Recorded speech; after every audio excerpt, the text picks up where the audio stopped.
Welcome to English as a Second Language podcast, number 60.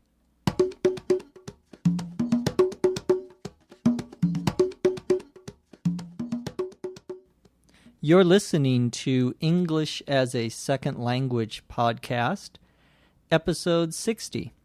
I'm Dr. Jeff McQuillan from the Center for Educational Development in Los Angeles, California. On this podcast, we are going to get our hair cut. Let's go.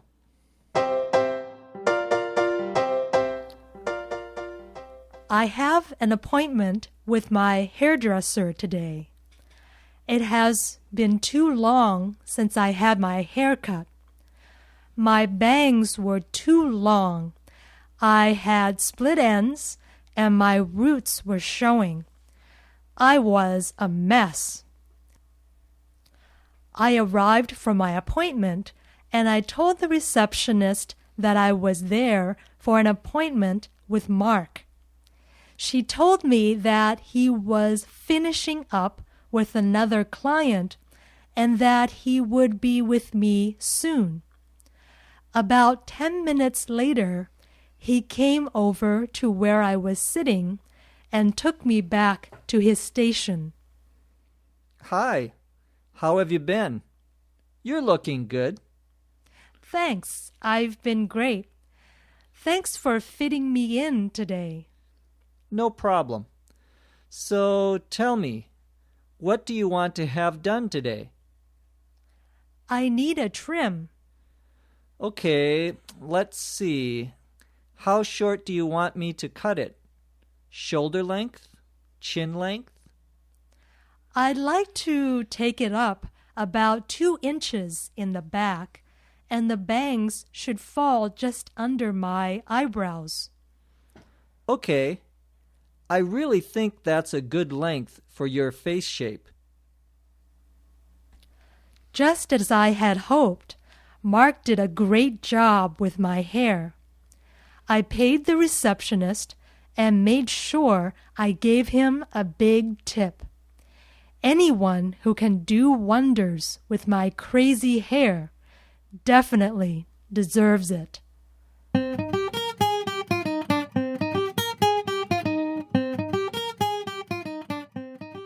Lucy talked about getting her hair cut today at the hairdresser.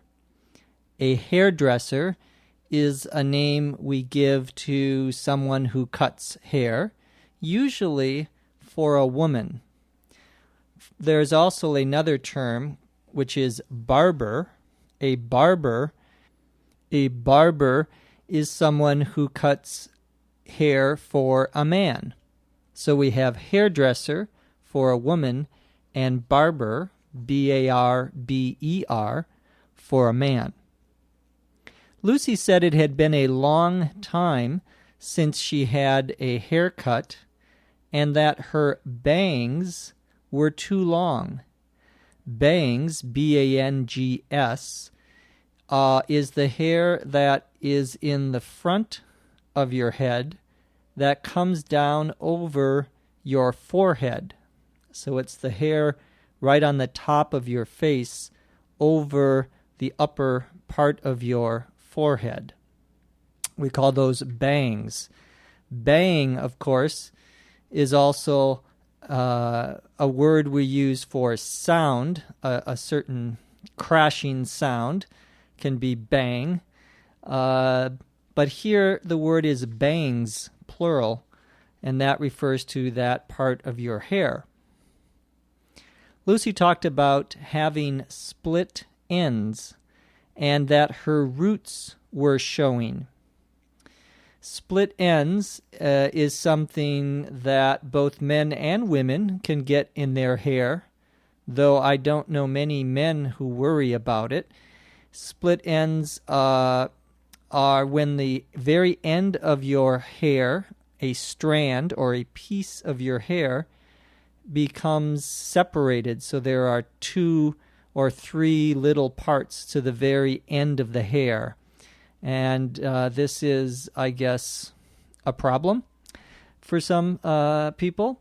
And so you go to the hairdresser so that they can cut your split ends. Roots, when we talk about hair, when someone says my roots are showing, they mean the very place where the hair comes out of the head. Your hair, of course, continues to grow. Well, mine doesn't, but your hair continues to grow, and as it grows, if you color your hair, if you put coloring on your hair, as the hair grows, of course, the new hair doesn't have any color, and that new hair, that very right near your skin of your head, that is called the roots of the hair.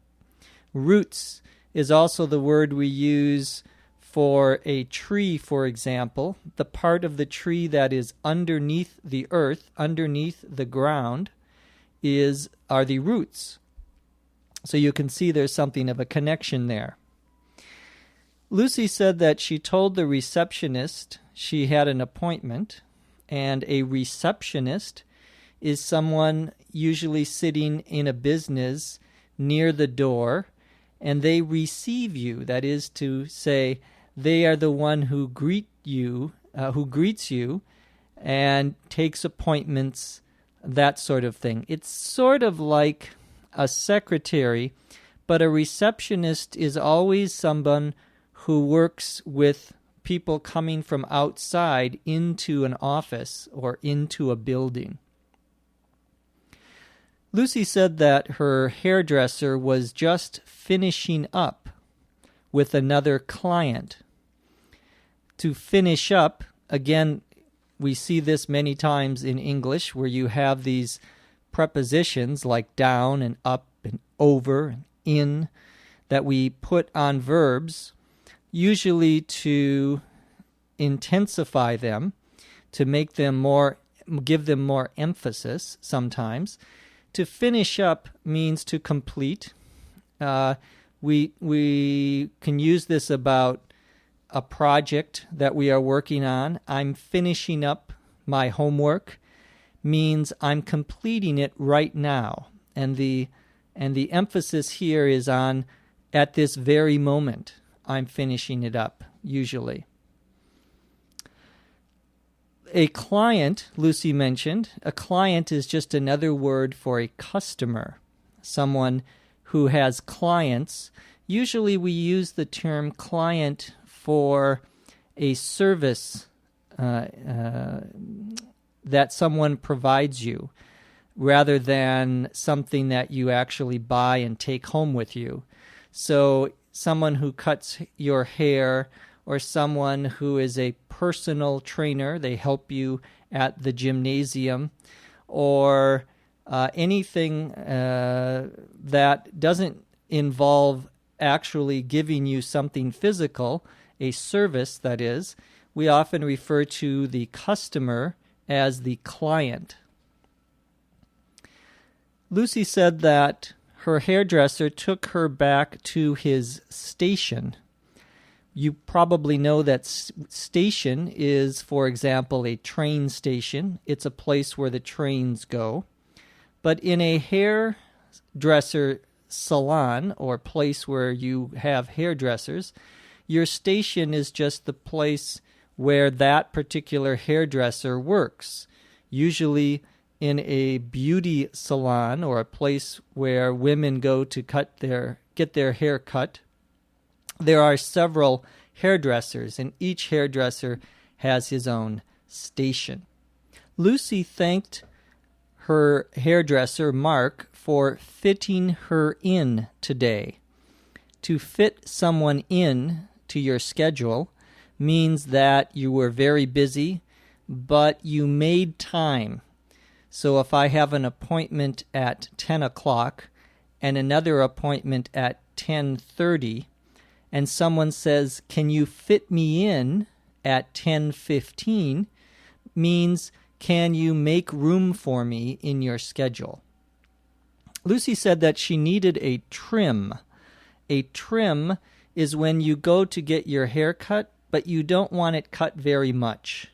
maybe a quarter of an inch or a half an inch. So when someone says, I just want a trim, they mean they want their hair cut just a little. The hairdresser asked Lucy if she wanted it cut shoulder length or chin length. You can probably guess shoulder length is hair that goes down to your shoulder, the top of your arms. Chin length is, of course, hair that is shorter, and that only goes down to your chin. If you are bald or have no hair, like me, someone who has no hair is bald, B-A-L-D, you don't have to worry about this. One less thing I have to worry about. Anyway, Lucy said that she wanted the hairdresser to take it up about 2 inches. When you tell someone, a hairdresser, you want them to take it up an inch, means you want them to cut it an inch shorter. The hairstylist said that the length that Lucy chose was good for her face shape. Shape, you know, is the form that something has. It can be round, it can be square. Those are shapes. And your face can have different shapes. Finally, Lucy said that she left her hairdresser a big tip because anyone who can do wonders with her hair deserves it. A tip, T-I-P, is money that you give someone who gives you some service, such as a waiter in a restaurant or a hairdresser or a taxi cab driver. You give them a tip, a little extra money for them if they give you good service. To do wonders means to do something very difficult but end up with a very good result. You can say, for example, I went swimming today and it did wonders for my health, meaning it really improved it. It helped it dramatically. Now we're going to listen to the dialogue, but this time at a normal rate. Let's give it a try. I have an appointment with my hairdresser today. It has been too long since I had my hair cut. My bangs are too long, I had split ends, and my roots were showing. I was a mess. I arrived for the appointment and told the receptionist that I was there for an appointment with Mark. She told me that he was finishing up with another client and that he would be with me soon. About 10 minutes later, he came over to where I was sitting and took me back to his station. Hi, how have you been? You're looking good. Thanks. I've been great. Thanks for fitting me in today. No problem. So tell me, what do you want to have done today? I need a trim. Okay, let's see. How short do you want me to cut it? Shoulder length? Chin length? I'd like to take it up about 2 inches in the back, and the bangs should fall just under my eyebrows. Okay. I really think that's a good length for your face shape. Just as I had hoped, Mark did a great job with my hair. I paid the receptionist and made sure I gave him a big tip. Anyone who can do wonders with my crazy hair definitely deserves it. That's all for this podcast. Remember to visit our website at www.eslpod.com. We'd love to hear your comments about our podcast, especially our new listening at the end with the repeated dialogue. If you like that, or if you don't like that, email us and tell us what you think. Our email address is eslpod@eslpod.com. From Los Angeles, I'm Jeff McQuillan. We'll see you next time on ESL Podcast.